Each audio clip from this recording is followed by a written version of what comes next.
ಕನಕಪುರ ದಿನಾಂಕ 2/11/2024 ಗಾಂಧಿ ಜಯಂತಿ ಪ್ರಯುಕ್ತ ಚಾಕನಹಳ್ಳಿ ಗ್ರಾಮ ಪಂಚಾಯಿತಿಯಲ್ಲಿ ವಿಶೇಷ ಗ್ರಾಮ ಸಭೆಯನ್ನು ನಡೆಸಲಾಯಿತು.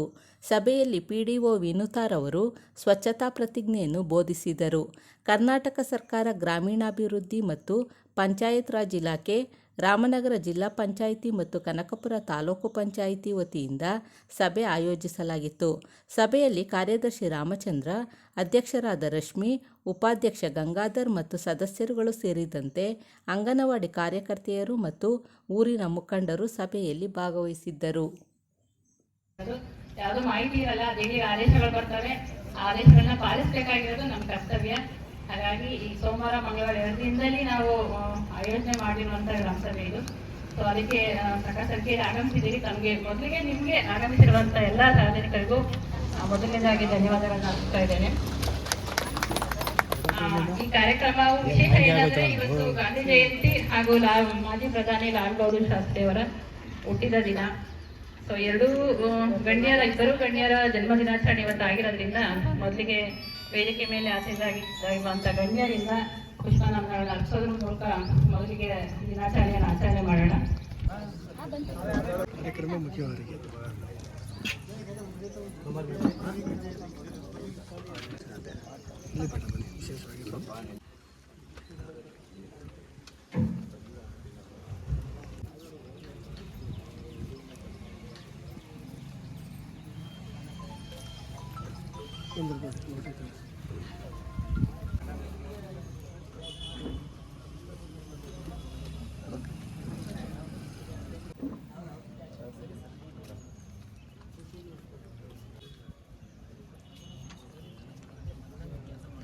ಬನ್ನಿ ಈ ಕಡೆ ಇನ್ನೊಂದು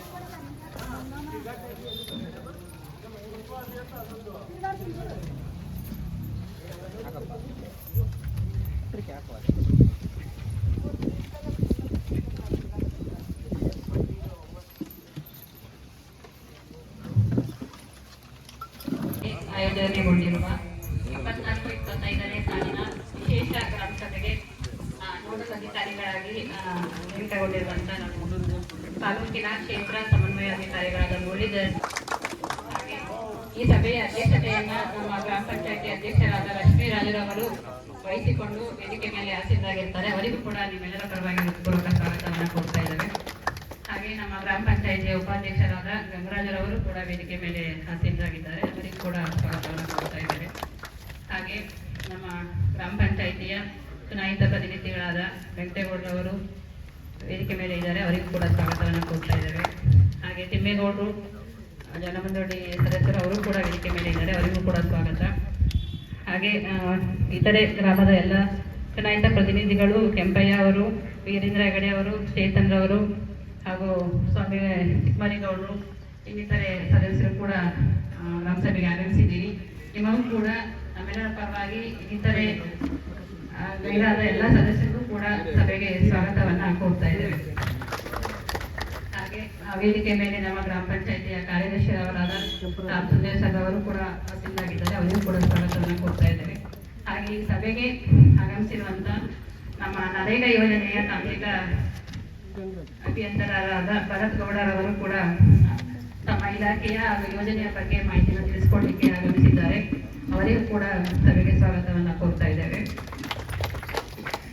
ಹಾಗೆ ಸಭೆಗೆ ಆಗಮಿಸಿರುವಂತ ಸಾರ್ವಜನಿಕರು ಹಾಗೂ ಸಿಬ್ಬಂದಿ ವರ್ಗದವರು ಕೂಡ ಆಗಮಿಸಿದ್ದೀರಿ. ನಿಮಗೂ ಕೂಡ ಸಭೆಗೆ ಸ್ವಾಗತವನ್ನು ಕೊಡ್ತಾ ಇದ್ದೇವೆ. ಹಾಗೆಯೇ ಅಟಲ್ ಭೂಜಲ್ ಯೋಜನೆ ನಮ್ಮ ಚಾಕನಹಳ್ಳಿ ಗ್ರಾಮ ಪಂಚಾಯಿತಿಯನ್ನ ಮಾದರಿ ಪಂಚಾಯಿತಿಯಾಗಿ ತೆಗೆದುಕೊಂಡು ಅಟಲ್ ಭೂಜಲ ಯೋಜನೆಯನ್ನ ಗ್ರಾಮ ಪಂಚಾಯಿತಿಯನ್ನು ಅನುಷ್ಠಾನ ಮಾಡ್ತಿರುವಂತ ತಾಲೂಕು ಸಂಯೋಜಕರು ಕೂಡ ಆಗಮಿಸಿದ್ದಾರೆ. ಅವರಿಗೂ ಕೂಡ ಸಭೆಗೆ ವಿಶೇಷವಾಗಿ ಸ್ವಾಗತವನ್ನು ಕೊಡ್ತಾ ಇದ್ದೇವೆ. ಹಾಗೆ ಮಾಧ್ಯಮ ಮಿತ್ರದವರು ಕೂಡ ಆಗಮಿಸಿದ್ದೀರಿ. ನಿಮಗೂ ಕೂಡ ಸಭೆಗೆ ಸ್ವಾಗತವನ್ನು ಕೋರ್ತಾ ನಮ್ಮ ನೋಡಲ್ ಅಧಿಕಾರಿಗಳ ಅನುಮತಿ ಮೇರೆಗೆ ಸಭೆಯನ್ನು ಪ್ರಾರಂಭ ಮಾಡ್ತಾ ಇದ್ದೀವಿ. ಈ ದಿನ ಗಾಂಧಿ ಜಯಂತಿ. ಸೊ ಗಾಂಧೀಜಿಯವರ ಧ್ಯೇಯ ವಾಕ್ಯ ಏನಂದ್ರೆ ಸ್ವಚ್ಛ ಭಾರತ ನಿರ್ಮಾಣ ಆಗ್ಬೇಕು ಅನ್ನುವಂಥದ್ದು. ಈಗ ನಮ್ಮ ದೇಶ ಅಭಿವೃದ್ಧಿ ಹೊಂದಬೇಕು ಅಂದ್ರೆ ಅದಕ್ಕೆ ಮೂಲ ಕಾರಣ ಸ್ವಚ್ಛತೆ. ಸ್ವಚ್ಛತೆಯಲ್ಲಿ ನಾವು ಯಾವಾಗ ಅಭಿವೃದ್ಧಿ ಹೊಂದ್ತೀವಿ ಅವಾಗ ದೇಶವೂ ಕೂಡ ಅಭಿವೃದ್ಧಿ ಹೊಂದಿದೆ ಅಂತ ಹೇಳಿ ಅದೊಂದು ಸೂಚನೆ ಅಂತೆ.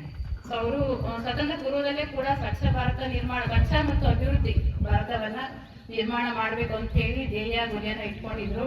ಬಟ್ ಅದನ್ನ ಇದುವರೆಗೂ ಸಾಧಿಸಕ್ಕಾಗಿಲ್ಲ ಅನ್ನೋದು ಒಂದು ಬೇಸರದ ಸಂಗತಿ.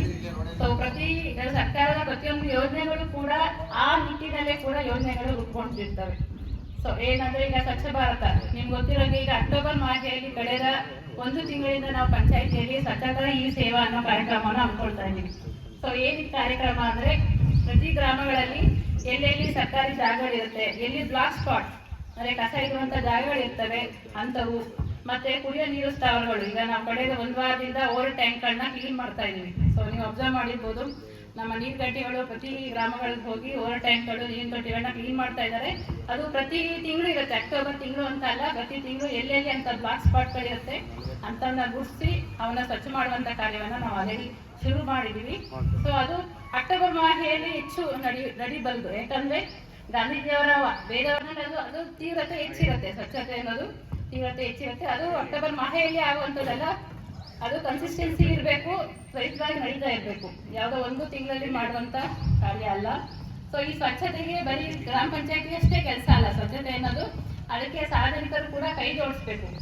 ಯಾಕಂದ್ರೆ ನಾವು ಫಸ್ಟ್ ದೇಶ ಸ್ವಚ್ಛವಾಗಬೇಕು ಅಂದ್ರೆ ಮೊದಲಿಂದ ಯಾವ್ದು ಹಳ್ಳಿ ಮೂಲದಿಂದ ಶುರುವಾಗೋದು ಹಳ್ಳಿಗಳು.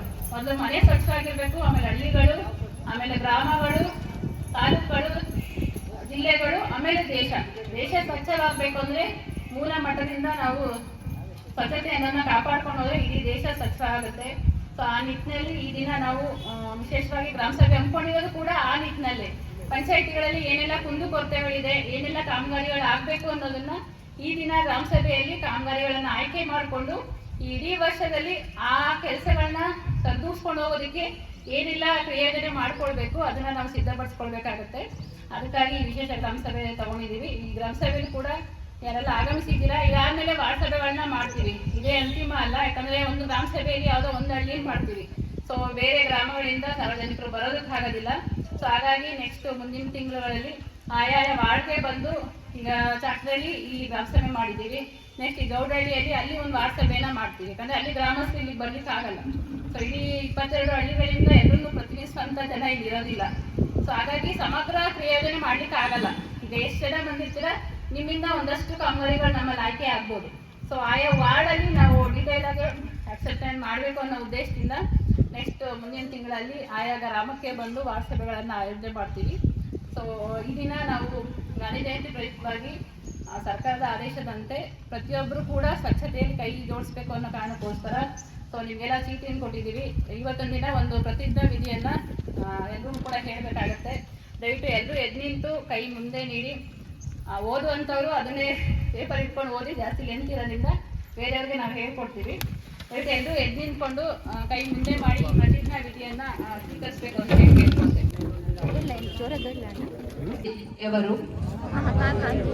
ದೇಶಕ್ಕೆ ಸ್ವತಂತ್ರ ಜೊತೆಗೆ ಹೇಳ್ಕೊಂಡು ಹೋಗಿ, ಮಹಾತ್ಮ ಗಾಂಧಿಯವರು ದೇಶಕ್ಕೆ ಸ್ವತಂತ್ರ ಮಾತ್ರವಲ್ಲದೆ ಸ್ವಚ್ಛ ಮತ್ತು ಅಭಿವೃದ್ಧಿ ಹೊಂದಿದ ಭಾರತದ ಕನಸು. ಮಹಾತ್ಮ ಗಾಂಧಿಯವರು ಭಾರತ ಮಾತೆಗೆ ಸ್ವಾತಂತ್ರ್ಯವನ್ನು ತಂದುಕೊಟ್ಟರು. ದೇಶವನ್ನು ಅಚ್ಚುಕಟ್ಟಾಗಿ ಮತ್ತು ಸ್ವಚ್ಛವಾಗಿಡುವ ಮೂಲಕ ಭಾರತ ಮಾತೆಗೆ ಸೇವೆ ಸಲ್ಲಿಸುವುದು ಈಗ ನಮ್ಮ ಆದ್ಯ ಕರ್ತವ್ಯವಾಗಿದೆ. ನಾನು ಸ್ವಚ್ಛತೆಗೆ ಬದ್ಧನಾಗಿದ್ದೇನೆ ಮತ್ತು ಇದಕ್ಕಾಗಿ ಸಮಯವನ್ನು ಮೀಸಲಿಡುತ್ತೇನೆ ಎಂದು ನಾನು ಪ್ರತಿಜ್ಞೆಯನ್ನು ತೆಗೆದುಕೊಳ್ಳುತ್ತೇನೆ. ಸ್ವಚ್ಛತೆಗಾಗಿ ಸ್ವಯಂ ಪ್ರೇರಣೆಯಿಂದ ಕೆಲಸ ಮಾಡಲು ನಾನು ವರ್ಷಕ್ಕೆ 100 ಗಂಟೆಗಳನ್ನು, ಅಂದರೆ ವಾರಕ್ಕೆ 2 ಗಂಟೆಗಳನ್ನು ಮೀಸಲಿಡುತ್ತೇನೆ. ನಾನು ಕಸವನ್ನು ಎಲ್ಲೆಂದರಲ್ಲಿ ಎಸೆಯುವುದಿಲ್ಲ, ಇತರರು ಸಹ ಕಸವನ್ನು ಎಲ್ಲೆಂದರಲ್ಲಿ ಎಸೆಯದಂತೆ ಜಾಗೃತಿ ಮೂಡಿಸುತ್ತೇನೆ.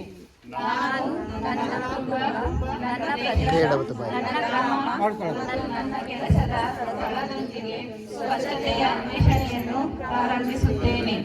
ವಿಶ್ವದ ಸ್ವಚ್ಛವಾಗಿ ಕಾಣಿಸಿಕೊಳ್ಳುವ ದೇಶಗಳು ನಮ್ಮ ನಾಗರಿಕರು ಕಸವನ್ನು ಎಸೆಯುವುದಿಲ್ಲ ಅಥವಾ ಅದು ಸಂಭವಿಸಲು ಅವಕಾಶ ನೀಡುವುದಿಲ್ಲ ಎಂದು ನಾನು ನಂಬುತ್ತೇನೆ. ಈ ದೃಢ ನಂಬಿಕೆಯೊಂದಿಗೆ ನಾನು ಸ್ವಚ್ಛ ಭಾರತ ಅಭಿಯಾನದ ಸಂದೇಶವನ್ನು ಹಳ್ಳಿಗಳಲ್ಲಿ ಮತ್ತು ಪಟ್ಟಣಗಳಲ್ಲಿ ಪ್ರಚಾರ ಮಾಡುತ್ತೇನೆ. ನಾನು ಇಂದು ತೆಗೆದುಕೊಳ್ಳುತ್ತಿರುವ ಈ ಪ್ರತಿಜ್ಞೆಯನ್ನು ತೆಗೆದುಕೊಳ್ಳಲು ನಾನು ಇತರ ಜನರನ್ನು ಪ್ರೋತ್ಸಾಹಿಸುತ್ತೇನೆ. ಅವರ 100 ಗಂಟೆಗಳನ್ನು ಸ್ವಚ್ಛತೆಗಾಗಿ ವಿನಿಯೋಗಿಸುವಂತೆ ಮಾಡಲು ನಾನು ಪ್ರಯತ್ನಿಸುತ್ತೇನೆ. ಸ್ವಚ್ಛತೆಗಾಗಿ ನಾನು ತೆಗೆದುಕೊಳ್ಳುವ ಪ್ರತಿಯೊಂದು ಹೆಜ್ಜೆಯು ನನ್ನ ದೇಶವನ್ನು ಸ್ವಚ್ಛಗೊಳಿಸಲು ಸಹಾಯ ಮಾಡುತ್ತದೆ ಎಂಬ ವಿಶ್ವಾಸ ನನಗಿದೆ. ಸ್ವಚ್ಛಮೇವ ಜಯತೆ, ಸ್ವಚ್ಛಮೇವ ಜಯತೆ, ಸ್ವಚ್ಛಮೇವ ಜಯತೆ. ಮಹಾತ್ಮ ಗಾಂಧಿ ಜಿಯವರ ಒಂದು ಜನ್ಮದಿನಾಚರಣೆಯನ್ನು ನಾವು ಇವೆಲ್ಲ ಸೇರಿ ಈ ಒಂದು ಕಾರ್ಯಕ್ರಮವನ್ನು ಮಹಾತ್ಮ ಗಾಂಧಿ ರಾಷ್ಟ್ರೀಯ ಗ್ರಾಮೀಣ ಉದ್ಯೋಗ ಖಾತ್ರಿಯಲ್ಲಿ ಕೆಲವೊಂದಷ್ಟು ಕಾಮಗಾರಿಗಳಿದ್ದಾವೆ. ವೈಯಕ್ತಿಕವಾಗಿ ದನದ ಕೊಟ್ಟಿಗೆ 57,000 ಇದೆ, ಮೇಕೆ ಶೆಡ್ ಬಂದ್ಬಿಟ್ಟು 70,000 ಇದೆ, ಕೋಳಿ ಶೆಡ್ ಬಂದ್ಬಿಟ್ಟು 60,000 ಇದೆ, ಬಚ್ಚಲಗುಂಡಿ 11,000 ಮತ್ತು ಜಮೀನುಗಳಲ್ಲಿ ಬದು ಮಾಡಿಸೋಕ್ಕೆ 1 ಹೆಕ್ಟೇರ್ಗೆ 46,000 ರೂಪಾಯಿ ಇದೆ. ಎರೆಹುಳು ತೊಟ್ಟಿ ಬಂದ್ಬಿಟ್ಟು 30,000 ರೂಪಾಯಿ ಇದೆ. ಬೋರ್ವೆಲ್ ರೀಚಾರ್ಜ್ ಬಿಟ್ ಬಂದ್ಬಿಟ್ಟು ಬೋರ್ವೆಲ್ಗೆ ಈಗ ನೀರಿಂಗಕ್ಕೆ ಇದು ಮಾಡಿರೋದು 47,000 ರೂಪಾಯಿ ಇದೆ ಅಂದಾಜು ಮೊತ್ತ. ಮತ್ತೆ ಹಂದಿ ಶೆಡ್ ಬಂದ್ಬಿಟ್ಟು 86,000 ರೂಪಾಯಿ ಇದೆ. ಇದಲ್ಲದೆ ಸಮುದಾಯ ಮತ್ತು ಸ್ಕೂಲ್ ಆಟದ ಮೈದಾನ, train work, road work, CC ರಸ್ತೆ, ಮೆಟ್ಲಿಂಗ್ ರೋಡು ಇವೆಲ್ಲ ಕಾಮಗಾರಿಗಳ ಅವಶ್ಯಕತೆ ಇದೆ. ನಿಮ್ಮಲ್ಲಿ ನಿಮ್ಮೂರಲ್ಲಿ ಯಾವುದಾದ್ರು ಸಮುದಾಯ ಕಾಮಗಾರಿಗಳು ಬೇಕು ಅದನ್ನೆಲ್ಲ ಒಂದು ಲಿಸ್ಟ್ ಸೇರಿಸಿ ಕೊಟ್ಟರೆ ನೆಕ್ಸ್ಟ್ ಸಲ ಕ್ರಿಯಾಯೋಜನೆಗೆ ಇದರಲ್ಲೆಲ್ಲ ನಾವು ಯಾವ್ದು ಬೇಕು ಯಾವ್ದು ಬೇಡ ಅಂತ 60 ಮತ್ತು 40 ಅನುಕೂಲವಾಗಿ ನಾವು ಆರಿಸ್ಕೊಳ್ತೀವಿ.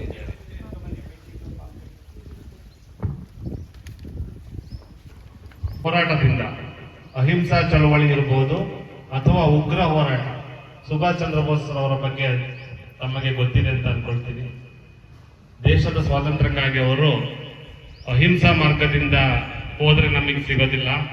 ನಾವು ಬರ್ಮಾ ದೇಶಕ್ಕೆ ಹೋಗಿ ಸೈನ್ಯ ಕಟ್ಟಿ ಜಪಾನ್ನ ಸಹಾಯದಿಂದ ಅವರು ನಮ್ಮ ಭಾರತದ ಬ್ರಿಟಿಷ್ ಸರ್ಕಾರದ ವಿರುದ್ಧನೇ ಅವರು ಯುದ್ಧಕ್ಕೆ ರೆಡಿಯಾಗಿದ್ದರು. ದುರದೃಷ್ಟವಶಾತ್ ಒಂದು ವಿಮಾನ ಅಪಘಾತದಲ್ಲಿ ಅವರು ತೀರ್ಕೊಂಡಿದ್ರಿಂದ ಆ ಚಳವಳಿ ಸ್ವಲ್ಪ ಮಂದಾಯಿತು. ಆದರೆ ಮಹಾತ್ಮ ಗಾಂಧಿಯವರ ಅಹಿಂಸೆ ಮತ್ತು ಶಾಂತಿ ಅಂತಕ್ಕಂಥ ಮನೋಧರ್ಮ, ಅದಕ್ಕೆ ನಮ್ಮ ಬೆಳಗಾವಿ ಕರ್ನಾಟಕದ ಬೆಳಗಾವಿಯಲ್ಲಿ ಅವರು ಕಾಂಗ್ರೆಸ್ ಅಧಿವೇಶನವನ್ನು ಮಾಡ್ತಾರೆ. ಆ ಕಾಂಗ್ರೆಸ್ ಅಧಿವೇಶನಕ್ಕೆ 100 ವರ್ಷ ತುಂಬಿದೆ ಈ ವರ್ಷಕ್ಕೆ. ಅಂದ್ರೆ 1924ನೇ ಇಸ್ವಿಯಲ್ಲಿ ಕಾಂಗ್ರೆಸ್ ಅಧಿವೇಶನವನ್ನ ಮಾಡಿದರು. ಕಾಂಗ್ರೆಸ್ ಅಂದ್ರೆ ನಮ್ಮ ಜನರಲ್ಲಿ ತಪ್ಪು ತಿಳುವಳಿಕೆ ಇದೆ, ಪಕ್ಷ ಅಂತ. ಅದು ಆಗ ಪಕ್ಷ ಅಲ್ಲ, ದೇಶದ ಸ್ವಾತಂತ್ರ್ಯ ಹೋರಾಟಕ್ಕಾಗಿ ಒಂದು ಸಂಘಟನೆ ಆಗಿತ್ತು. ಆ ಒಂದು ಸಂಘಟನೆಯ ನೇತೃತ್ವವನ್ನ ಡಾಕ್ಟರ್ ಆನಿ ಬೆಸೆಂಟ್ ಅಂತಕ್ಕಂಥವ್ರು ಮೊದಲು ಮಾಡಿದ್ರು. ಆಮೇಲೆ ಬೇರೆ ಬೇರೆಯವರು ಅಧ್ಯಕ್ಷರಾಗ್ತಾ ಬಂದ್ರು. ಮಹಾತ್ಮ ಗಾಂಧೀಜಿಯವರು ಕೂಡ ಅಧ್ಯಕ್ಷರಾಗಿದ್ರು. ಅದೇ ರೀತಿ ನಾವು ರಾಷ್ಟ್ರಪಿತ ಅಂತ ಯಾಕೆ ಅವ್ರನ್ನ ಕರಿತೀವಿ, ಫಾದರ್ ಆಫ್ ಅವರ್ ನೇಷನ್ ಅಂತ ಅಂದ್ರೆ ಈ ದೇಶದ ಒಂದು ಉದಯಕ್ಕೆ ಕಾರಣವಾದಂತಹ ಒಂದು ಸ್ವಾತಂತ್ರ್ಯ ಚಳವಳಿಯ ನೇತೃತ್ವವನ್ನ ನೋಡಿ. ಹಲವಾರು ಭಾಷೆಗಳು, ಹಲವಾರು ಸಂಪ್ರದಾಯಗಳು, ಬೇರೆ ಬೇರೆ ರಾಜ್ಯಗಳು, ಬೇರೆ ಬೇರೆ ಜನಾಂಗಗಳನ್ನ ಒಟ್ಟುಗೂಡಿಸಿ 546 ಪ್ರಾಂತ್ಯಗಳಾಗಿ ನಮ್ಮ ದೇಶ ಹರಿದು ಹಂಚಿ ಹೋಗಿತ್ತು. ಸಣ್ಣ ಸಣ್ಣ ಒಂದೊಂದು ಜಿಲ್ಲೆ, ರಾಮನಗರ ಜಿಲ್ಲೆ, ಮಂಡ್ಯ ಜಿಲ್ಲೆ, ಒಂದೊಂದು ರಾಜ್ಯಗಳಾಗಿತ್ತು. ಇಲ್ಲಿ ಕೆಂಪೇಗೌಡರಿದ್ರೆ ಮತ್ತೊಂದು ಕಡೆಗೆ ಬೇರೆಯವರು ಇರ್ತಿದ್ರು, ಮದಕರಿ ನಾಯಕ, ರಾಣಿ ಚೆನ್ನಮ್ಮ, ಈ ರೀತಿ ಇವರಷ್ಟು ಜನರನ್ನ ಮುಂದೆ ಒಗ್ಗೂಡಿಸಿದ್ದು ಅದು ಬೇರೆ ಆಯ್ತು. ಆದ್ರೆ ಈ ಒಂದು ಸ್ವಾತಂತ್ರ್ಯ ಚಳವಳಿಯ ಹೋರಾಟ 1857ರಿಂದ ಶುರುವಾಗಿದ್ದು, ಪ್ರಥಮ ಸ್ವಾತಂತ್ರ್ಯ ಸಂಗ್ರಾಮದಿಂದ 1947ರ ಆಗಸ್ಟ್ 14ನೇ ತಾರೀಕು ರಾತ್ರಿ 12 ಗಂಟೆಗೆ ನಾವು ಸ್ವಾತಂತ್ರ್ಯವನ್ನ ಪಡೆದುಕೊಂಡ್ವಿ, ಹಸ್ತಾಂತರ ಮಾಡಿದ್ರು ಅವರ ಅಧಿಕಾರ. ಸೊ ಮೊದಲ ಪ್ರಧಾನಿ ಜವಾಹರ್ಲಾಲ್ ನೆಹರು ಆದ್ರು. ಗಾಂಧೀಜಿಯವರು ಯಾವುದೇ ಒಂದು ಪದವಿಯನ್ನ ಸ್ವೀಕರಿಸಲಿಲ್ಲ. ಅವರು ಈ ಒಂದು ಕೋಮು ಗಲಭೆಯ ನಡಿಬಾರದು, ದೇಶದಲ್ಲಿ ಒಂದಾಗಿರಬೇಕು, ದೇಶದಲ್ಲಿ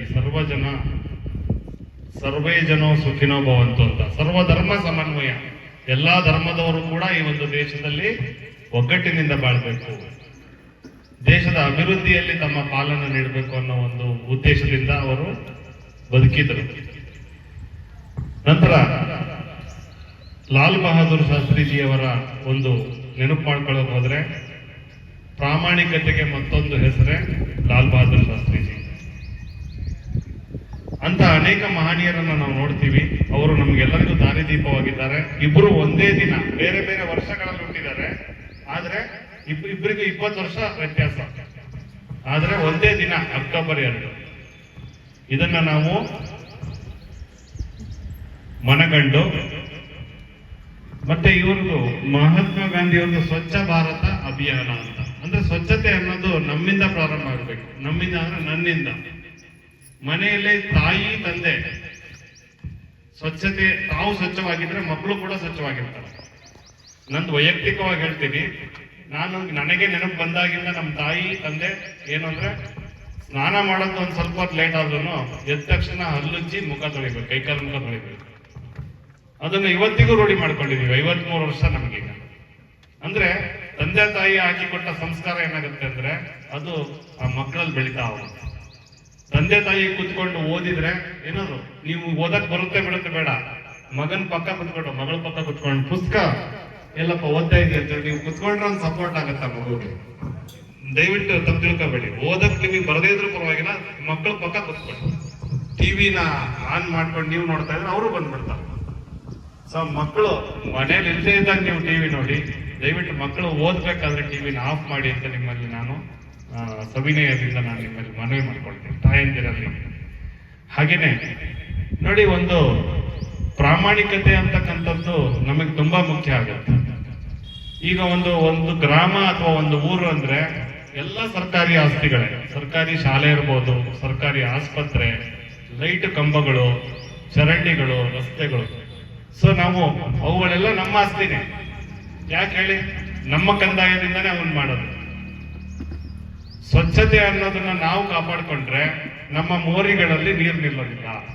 ನಾವು ಇನ್ನೊಬ್ರನ್ನ ಯಾರನ್ನ ಕಾಯ್ಬೇಕಾಗಿಲ್ಲ, ಬಂದು ಕ್ಲೀನ್ ಮಾಡ್ತಾರೆ ಅಂತ. ಅವ್ರಿಗೆ ಪಾಪ ದಿನ ಕ್ಲೀನ್ ಮಾಡ್ಬಿಟ್ಟು ಸಾಕಾಗಿರ್ಬೇಕು. ನಾವು ಕಸ ಹಾಕೋದನ್ನ ಮೊದಲು ಬಿಡ್ಬೇಕು. ನಮ್ಮ ಮನೆ ಒಳಗಿರೋ ಕಸ, ಕೊತ್ತಂಬರಿ ಸೊಪ್ಪು ಎಲ್ಲ ತರಕಾರಿ ಸಿಪ್ಪೆ ತಗೊಂಡ್ಬಂದು ಕರೆಂಟಿಗೆ ಹಾಕಿದ್ರೆ ಬ್ಲಾಕ್ ಆಗುತ್ತೆ. ಎತ್ತಿ ಮತ್ತೆ ಹೊರಗೆ ಹಾಕ್ತಾರೆ ಬಂದು ಪೌರಸಭಾ ನೌಕರರು, ಮತ್ತದ್ ಮಳೆ ಬಂದಾಗ ಮತ್ತೆ ಕೊಚ್ಕೊಂಡು ಹೋಗೋದು. ಹಾಗಾಗಿ ನಾವು ಈ ಹಸಿ ಕಸ ಮತ್ತು ಒಣ ಕಸದ ಒಂದು ಏನು ಸಪರೇಟ್ ಮಾಡುತ್ತೀವಲ್ಲ, ಪ್ರತ್ಯೇಕ ಮಾಡ್ತೀವಲ್ಲ, ಅದನ್ನ ನಾವು ಆ ಕಸದ ನಿರ್ವಹಣೆ ಅಂತ ಹೇಳ್ತೀವಿ. ದೊಡ್ಡ ನಗರಗಳಲ್ಲಿ ಏನ್ ಮಾಡ್ತಾರೆ ಅಂದ್ರೆ ಅವನ್ನ ಒಂದ್ ಕಡೆ ತಗೊಂಡು ಹೋಗಿ ಸಪರೇಟ್ ಮಾಡ್ತಾರೆ. ರೀಸೈಕಲ್ ಮಾಡೋದನ್ನ ರೀಸೈಕಲ್ ಮಾಡ್ತಾರೆ, ಅಂದ್ರೆ ಪ್ಲಾಸ್ಟಿಕ್ ಕಸನ, ಪ್ಲಾಸ್ಟಿಕ್, ಲೋಹ, ರಬ್ಬರ್ ಅವೆಲ್ಲ ಸಪರೇಟ್ ಮಾಡ್ತಾರೆ. ಹಸಿ ಕಸ ಗೊಬ್ಬರ ಆಗುತ್ತೆ. ಸೊ ಅದು ರೈತರಿಗೆ ನಾವೇನು ಹೇಳ್ಕೊಡ್ಬೇಕಾಗಿಲ್ಲ. ನಿಮ್ಮದೇ ಆದ ಒಂದು ವಿಧಾನದಲ್ಲಿ ನೀವು ಹಸಿ ಕಸವನ್ನ ನೀವು ವಿಲೇವಾರಿ ಮಾಡ್ತೀರಿ. ಪ್ಲಾಸ್ಟಿಕ್ ಬಳಕೆಯನ್ನು ನಾವು ಆದಷ್ಟು ಕಡಿಮೆ ಮಾಡಬೇಕು. ನಾವೆಲ್ಲೋದ್ರೂ ಪ್ಲಾಸ್ಟಿಕ್ ನೋಡ್ತೀವಿ. ಒಂದು ಟೂತ್ ಬ್ರಷ್ ಪ್ಲಾಸ್ಟಿಕ್ ಆಗುತ್ತೆ. ಎಲ್ಲಿ ನೀವು ಬೇರೆದನ್ನ, ಈಗ ಸುಮಾರು ನಮ್ಮ ಹಿರಿಯ ನಾಗರಿಕರು ಏನಿದ್ದೀರಾ, ಬೇವಿನ ಕಡ್ಡಿಯಲ್ಲಿ ಅಲ್ಲಿಸ್ತೀರ, ಅದು ತುಂಬಾ ಒಳ್ಳೇದೇ. ಆದ್ರೆ ಏನು ಅಂದ್ರೆ ಈ ಒಂದು ನಾಗರಿಕತೆ ಬೆಳೆದಂತೆ ನಾವೇನ್ ಮಾಡಿದ್ವಿ, ಬೇವಿನ ಕಡ್ಡಿ ಬಿಟ್ಟಿದೀವಿ. ಹಲ್ಪುಡಿ ಬರ್ತಿತ್ತು, ನಂಜನಗೂಡು ಹಲ್ಪುಡಿ ಅಂತ, ನಾವು ಉಜ್ಜಿದ್ ನೆನಪಿದೆ ನನಗೆ. ಆ ನಂಜನಗೂಡು ಹಲ್ಪುಡಿ ಬಿಟ್ವಿ, ಟೂತ್ ಪೇಸ್ಟ್ಗಳು ಬಂದ್ವು. ಹಾಗಾಗಿ ನಾಗರಿಕತೆ ಬೆಳೆದಂತೆ ನಾವೇನ್ ಮಾಡ್ತೀವಿ, ಹಳೆ ಸಂಪ್ರದಾಯಗಳು ಬಿಡ್ತಾ ಇದ್ವಿ. ಅವುಗಳನ್ನೆಲ್ಲ ನಾವು ಬಿಡಬಾರದು. ಬೇವಿನ ಸೊಪ್ಪನ್ನ ನಾವು ಹೊಗೆ ಹಾಕ್ತೀವಿ, ಅದೇ ಕ್ರಿಮಿನಾಶಕ, ಸೊಳ್ಳೆನಾಶಕ ಅಲ್ವಾ? ಅಂದ್ರೆ ಪ್ರತಿಯೊಂದಕ್ಕೂ ನಾವು ನಮ್ಮ ಭಾರತದಲ್ಲಿ ಏನ್ ಸಂಪ್ರದಾಯ ಆಚರಿಸ್ತಾ ಇದ್ದೀವಿ, ಹಬ್ಬಗಳನ್ನೇನ್ ಮಾಡ್ತಾ ಇದ್ದೀವಿ, ಎಲ್ಲದಕ್ಕೂ ವೈಜ್ಞಾನಿಕವಾದ ಕಾರಣ ಇದೆ. ಎಲ್ಲ ಕೂಡ ಈಗ ನಾವು ಬೇವು ಬೆಲ್ಲ ಅಂತ ತಿಂತೀವಿ, ಎಳ್ಳು ಬೆಲ್ಲ ಅಂತ ತಿಂತೀವಿ. ಅದೆಲ್ಲದಕ್ಕೂ ಒಂದು ಕಾರಣ ಇದೆ, ಆರೋಗ್ಯಕ್ಕೆ. ಇಲ್ಲಿ ನಾನು ಏನು ಹೇಳೋದಕ್ಕೆ ಹೊರಟಿದ್ದೀನಿ ಅಂದ್ರೆ, ಸ್ವಚ್ಛತೆಯಿಂದ ಆರೋಗ್ಯ ಇದ್ರೆ ಸದೃಢವಾದ ಒಂದು ದೇಹ ಮತ್ತು ಮನಸ್ಸಿರುತ್ತೆ. ನಿಮ್ಗೆ ಆರೋಗ್ಯ ಚೆನ್ನಾಗಿದ್ರೆ ನಿಮ್ಗೆ ಕೆಲಸ ಮಾಡೋ ಮನಸ್ಸು ಬರ್ತೈತೆ. ಆರೋಗ್ಯ ಚೆನ್ನಾಗಿಲ್ಲ ಅಂದ್ರೆ ನಾನು ಯಾಕೆ ಮಾಡ್ಲಪ್ಪ, ನನಗೆ ಸುಸ್ತಾಗ್ತಾ ಇದೆ, ನನಗೆ ತಲೆ ತಿರುಗ್ತಾ ಇದೆ ಅಂತ. ಸೊ ದೊಡ್ಡವರಿಗೂ ಅಷ್ಟೇ, ಚಿಕ್ಕ ಮಕ್ಕಳಿಗೂ ಅಷ್ಟೇ. ಅವರಿಗೆ ಆರೋಗ್ಯ, ಸ್ವಚ್ಛತೆ ಇದ್ರೆ ಆರೋಗ್ಯ ಬರುತ್ತೆ. ಆರೋಗ್ಯ ಚೆನ್ನಾಗಿದ್ರೆ ಓದೋದಕ್ಕೆ ಮನಸ್ಸು ಬರುತ್ತೆ, ಕೆಲಸ ಮಾಡೋದಕ್ಕೆ ಮನಸ್ಸು ಬರುತ್ತೆ. ಇದರಿಂದ ದೇಶದ ಅಭಿವೃದ್ಧಿ ಆಗುತ್ತೆ. ಮಹಾತ್ಮ ಗಾಂಧಿ ನರೇಗಾ ಯೋಜನೆ ಅಂತಕ್ಕಂಥದ್ದು ಮಹಾತ್ಮ ಗಾಂಧೀಜಿಯವರ ಹೆಸರಲ್ಲೇ ಹೇಗಿಟ್ರು ಅಂದ್ರೆ, ಅವರು ತುಂಬಾ ಕಷ್ಟಪಟ್ಟು ಕೆಲಸ ಮಾಡ್ತಕ್ಕಂಥ ಜೀವಿ ಆಗಿದ್ರು. ಅಂತ ವ್ಯಕ್ತಿ ಆಗಿದ್ರು. ಅವರಿಗೆ ಆಗರ್ಭ ಶ್ರೀಮಂತರವರು, ಹುಟ್ಟಿದಾಗಿನಿಂದಲೇ ಶ್ರೀಮಂತರು, ಮನೆತನ ಅವ್ರದ್ದು, ಗಾಂಧೀಜಿಯವ್ರದ್ದು, ನೆಹರೂರವ್ರದ್ದು ಕೂಡ. ಅವರೆಲ್ಲ ಯಾಕೆ ಅವರಿಗೆ ತಂಪಾಡಿಗೆ ತಾವು ಅಡ್ವೊಕೇಟ್ ಆಗಿದ್ರು. ಅವರು ಆಗಿನ ಕಾಲದಲ್ಲಿ ಬ್ಯಾರಿಸ್ಟರ್ ಆಗಿದ್ರು, ಲಾಯರ್, ಬೇಕಾದಷ್ಟು ದುಡಿಬೋದಾಗಿತ್ತು ಅವರು. ಆದ್ರೆ